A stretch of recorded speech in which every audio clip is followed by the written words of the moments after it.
ಭಾರತ ಮತ್ತು ಐರ್ಲೆಂಡ್ ನಡುವಿನ ಮೊದಲ ಟಿ20 ಪಂದ್ಯದಲ್ಲಿ ಅಭಿಷೇಕ್ ಶರ್ಮಾ ಅರ್ಧಶತಕ ಬಾರಿಸಿದ್ದರು ಎಂದು ನೀವು ಭಾವಿಸಿದ್ದರೆ ಅದು ತಪ್ಪು. ಅವರು 50 ರನ್ಗಳನ್ನು 49ಕ್ಕೆ ತಿದ್ದುಪಡಿ ಮಾಡಲಾಗಿದೆ.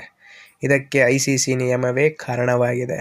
ಭಾರತ ಐರ್ಲೆಂಡ್ ವಿರುದ್ಧ ಮೊದಲ ಟಿ20 ಪಂದ್ಯವನ್ನು ಸೋತಿದ್ದರು. ಅಭಿಷೇಕ್ ಶರ್ಮಾ ಕೇವಲ 19 ಎಸೆತಗಳಲ್ಲಿ 50 ರನ್ ಗಳಿಸಿದ್ದರು ಎಂದು ಆರಂಭದಲ್ಲಿ ದಾಖಲೆಯಾಗಿತ್ತು. ಮಾಜಿ ನಾಯಕ ಸೂರ್ಯಕುಮಾರ್ ಯಾದವ್ ಕೂಡ ಅವರಿಗೆ ಅಭಿನಂದನೆ ಸಲ್ಲಿಸಿದ್ದರು.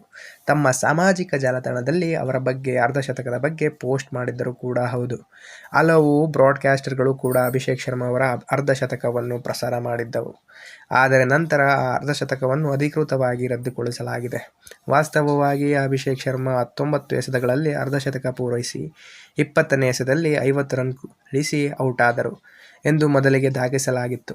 ಆದರೆ ನಂತರ ಅವರ ವೈಯಕ್ತಿಕ ಸ್ಕೋರ್ ಕಾರ್ಡಿನಲ್ಲಿ ತಿದ್ದುಪಡಿ ಮಾಡಲಾಯಿತು. 50 ರನ್ಗಳಿಗೆ ಕಡೆದು 49 ರನ್ಗಳಿಗೆ ಇಳಿಸಲಾಯಿತು. ಹೀಗಾಗಿ ಅವರ ಅರ್ಧಶತಕ ಅಧಿಕೃತ ದಾಖಲೆಯಿಂದ ಕೈಬಿಡಲಾಯಿತು. ಇದಕ್ಕೆ ಕಾರಣ ಐಸಿಸಿ ಸ್ಕೋರಿಂಗ್ ನಿಯಮ. ಪಂದ್ಯದ 2ನೇ ಓವರ್ನಲ್ಲಿ ಜಯ್ ಎಸೆದ ಚೆಂಡಿಗೆ ಅಭಿಷೇಕ್ ಶರ್ಮಾ 1 ರನ್ ತೆಗೆದುಕೊಂಡಿದ್ದರು. ಆ ವೇಳೆ ಮೈದಾನದ ಅಂಪೈರ್ ಅದನ್ನು ಬ್ಯಾಟ್ಗೆ ತಗುಲಿ ಬಂದ ರನ್ ಎಂದು ಪರಿಗಣಿಸಿದ್ದರು. ಆದರೆ ಪಂದ್ಯ ಮುಗಿದ ನಂತರ ಆ ಚೆಂಡು ಮರು ಪರಿಶೀಲನೆಯಲ್ಲಿ ಚೆಂಡು ಮೊದಲು ಅಭಿಷೇಕ್ ಅವರ ತೊಡೆಯ ಭಾಗಕ್ಕೆ ಬಡಿದು ಬಾಲ್ ಉರುಳಿ ಗ್ರೌಂಡ್ ಒಳಗೆ ಹೋಗಿತ್ತು. ನಂತರವೇ ಅವರು ಓಡಿದ್ದ ಎಂಬ ದೃಢಪಟ್ಟಿತ್ತು. ಅದರಿಂದ ಆ 1 ರನ್ನನ್ನು ಬ್ಯಾಟ್ಸ್ಮನ್ಗೆ ನೀಡಿದ ಲೆಗ್ ಬೈ ಎಂದು ದಾಖಲಿಸಲಾಯಿತು.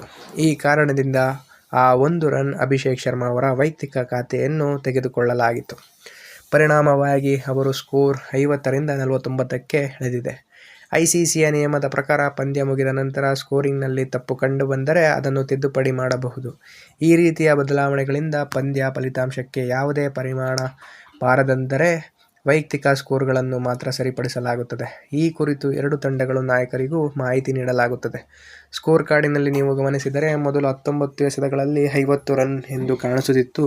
ಈಗ ಅದೇ ಸ್ಕೋರ್ ಕಾರ್ಡಿನಲ್ಲಿ 20 ಎಸೆತಗಳಲ್ಲಿ 49 ರನ್ ಎಂದು ತಿದ್ದುಪಡಿ ಮಾಡಲಾಗಿದೆ. ಹೀಗಾಗಿ ಅರ್ಧಶತಕ ಬಾರಿಸಿದ್ದ ಅಭಿಷೇಕ್ ಶರ್ಮಾರವರಿಗೆ ಅಧಿಕೃತ ಅರ್ಧಶತಕವನ್ನು ಪರಿಗಣಿಸಲಾಗುವುದಿಲ್ಲ. ಇದರ ನಡುವೆ ಭಾರತ ತಂಡದ ಮೊದಲ ಟಿ20 ಪಂದ್ಯವನ್ನು ಸೋತಿದ್ದು, ಈಗ ಮುಂದಿನ ಪಂದ್ಯಗಳಲ್ಲಿ ಸರಣಿಯನ್ನು ಉಳಿಸಿಕೊಳ್ಳುತ್ತದೆ ಎಂಬ ಮನೋಭಾವ ಕೂಡ ಇದೆ. ಐಸಿಸಿಯ ಈ ನಿರ್ಧಾರದ ಬಗ್ಗೆ ನಿಮಗೆ ಮೊದಲೇ ಗೊತ್ತಿತ್ತೇ? ನಿಮ್ಮ ಅಭಿಪ್ರಾಯವನ್ನು ಕಮೆಂಟ್ ಮೂಲಕ ತಿಳಿಸಿ.